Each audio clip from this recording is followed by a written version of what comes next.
मेहनत करने के बाद भी पैसे क्यों नहीं टिकते? श्री कृष्ण ने गीता में बताया ऐसा रहस्य जिसे जानकर आपका जीवन बदल सकता है।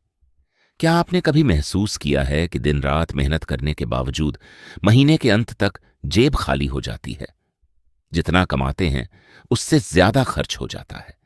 कभी बीमारी, कभी कर्ज, कभी कोई अचानक आने वाला खर्च आपकी सारी बचत खत्म कर देता है। तब मन में एक ही प्रश्न उठता है, हे प्रभु, मेरे जीवन में पैसों की तंगी कब समाप्त होगी? यदि आपके मन में भी यह प्रश्न बार बार उठता है तो आज की यह श्री कृष्ण अमृतवाणी आपके लिए है। इस वीडियो को अंत तक अवश्य सुनिए, क्योंकि अंत में मैं आपको श्री कृष्ण की वह अमूल्य शिक्षा बताऊंगा जिसे अपनाने से जीवन में अनुशासन, शांति और आर्थिक स्थिरता लाने की प्रेरणा मिलती है। भगवान श्री कृष्ण कहते हैं, मनुष्य की सबसे बड़ी गरीबी धन की कमी नहीं, बल्कि गलत सोच की अधिकता है। जिस व्यक्ति के विचार नकारात्मक होते हैं वह अवसरों को भी खो देता है, और जिसका मन शांत, धैर्यवान और कर्मशील होता है वह कठिन परिस्थितियों में भी आगे बढ़ने का मार्ग खोज लेता है। इसलिए सबसे पहले अपने मन को बदलो, क्योंकि जीवन की हर शुरुआत विचारों से होती है। श्री कृष्ण गीता में बताते हैं कि केवल धन कमाना ही पर्याप्त नहीं है। धन को सही ढंग से संभालना, उसका सदुपयोग करना और अनावश्यक इच्छाओं पर नियंत्रण रखना भी उतना ही आवश्यक है।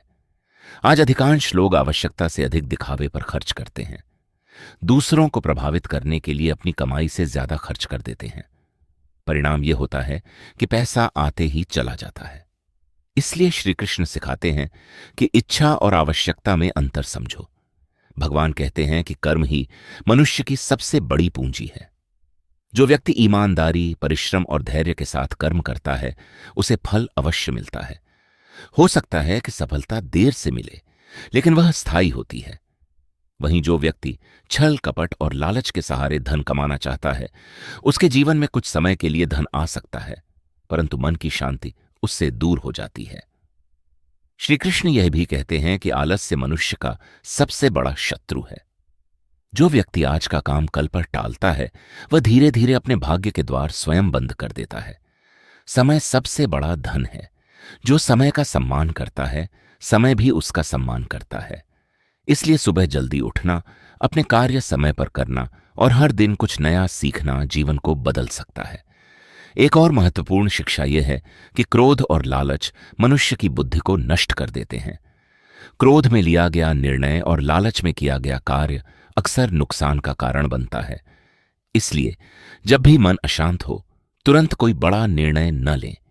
पहले स्वयं को शांत करें, फिर विचार करें। यही गीता का संदेश है। भगवान श्री कृष्ण हमें कृतज्ञता का महत्व भी समझाते हैं। जो व्यक्ति अपने पास जो है उसके लिए धन्यवाद देना सीख जाता है, उसके जीवन में संतोष आता है। संतोष का अर्थ यह नहीं कि प्रयास छोड़ दिए जाए, बल्कि संतोष का अर्थ है कि वर्तमान का सम्मान करते हुए भविष्य के लिए कर्म करते रहना। धन वहीं टिकता है जहां अनुशासन होता है। यदि आय का एक हिस्सा बचत के लिए रखा जाए, अनावश्यक खर्चों से बचा जाए और कमाई का उपयोग सोच समझकर किया जाए तो धीरे धीरे आर्थिक स्थिति मजबूत होने लगती है। यह कोई चमत्कार नहीं, बल्कि सही आदतों का परिणाम है। श्री कृष्ण यह भी बताते हैं कि माता पिता, गुरु और बुजुर्गों का सम्मान करने वाला व्यक्ति जीवन में सही मार्गदर्शन प्राप्त करता है। उनके अनुभव कई गलतियों से बचा सकते हैं। जो व्यक्ति अहंकार छोड़कर सीखने की आदत अपनाता है वही वास्तव में आगे बढ़ता है। गीता का एक गहरा संदेश है, अपने कर्म पर अधिकार रखो, फल की चिंता मत करो। इसका अर्थ यह नहीं कि फल महत्वपूर्ण नहीं है, बल्कि इसका अर्थ है कि यदि मनुष्य पूरी निष्ठा से कर्म करेगा तो परिणाम की चिंता उसके प्रयास को कमजोर नहीं करेगी। लगातार सही दिशा में किया गया प्रयास अंततः सफलता का मार्ग बनाता है। यदि आपको लगता है कि जीवन में कठिनाइयां बहुत हैं, तो याद रखिए कि कठिन समय हमेशा स्थायी नहीं होता। हर अंधेरी रात के बाद सुबह होती है। उसी प्रकार हर संघर्ष के बाद अवसर भी आते हैं। आवश्यक है कि हम हार न मानें और अपने कर्म को जारी रखें। आज संकल्प लें कि आप आलस्य छोड़ेंगे, समय का सम्मान करेंगे, ईमानदारी से मेहनत करेंगे अनावश्यक खर्चों से बचेंगे, अपने परिवार का सम्मान करेंगे और प्रतिदिन कुछ समय भगवान के स्मरण तथा आत्मचिंतन के लिए निकालेंगे।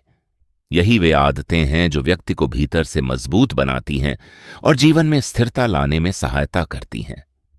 यदि आपने इस अमृतवाणी को अंत तक सुना है तो कमेंट में जय श्री कृष्ण अवश्य लिखें।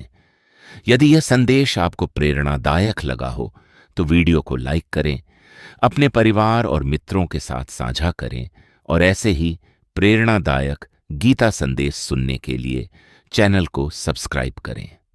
राधे राधे। जय श्री कृष्ण।